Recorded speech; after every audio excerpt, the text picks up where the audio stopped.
स्वागत है students. Question यहाँ पे कह रहा है कि unit mass of a liquid with volume v1 is completely changed into a gas of volume v2 at constant external pressure P at temperature T. If the latent heat of vaporization is L, then the increase in the internal energy of the system. अब मान लो unit mass m equal to 1 unit mass of a liquid. यहाँ पर एक liquid है इस container में जिसका मास m इक्वल टू 1 है और यहाँ पर वॉल्यूम है v1। This liquid is completely changed into A gas. इस लिक्विड को पूरी तरह से हम लोग गैस में कन्वर्ट कर दे रहे हैं।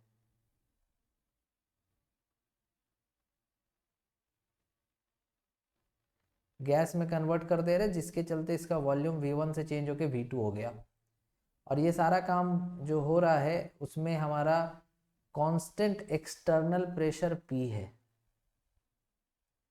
ओके, और टेम्परेचर यहाँ T है। तुमको भी पता होगा कि जब फेज चेंज होता है तो टेम्परेचर कांस्टेंट रहता है।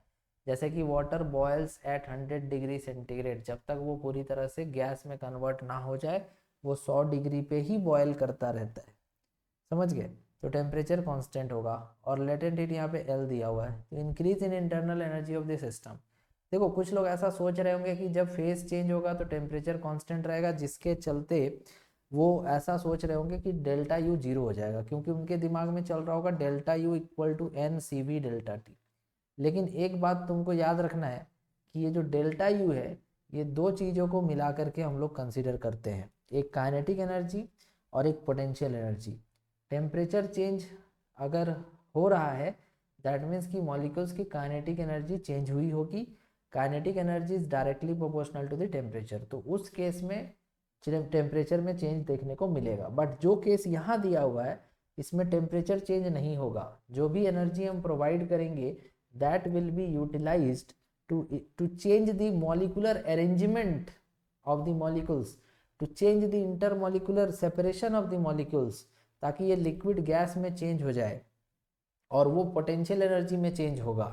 तो यहाँ पर जो इंटरनल एनर्जी में चेंज देखा जाएगा ये due to the potential energy of the molecules देखा जाएगा, समझ गए। तो इस वजह से यहाँ आंसर जीरो नहीं होगा।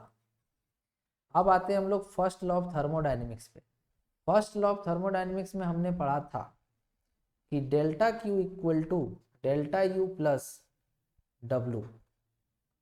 डेल्टा क्यू मतलब हीट एनर्जी जो यहाँ पे m इंटू एल हो जाएगा, मास इंटू लेटेंट हीट।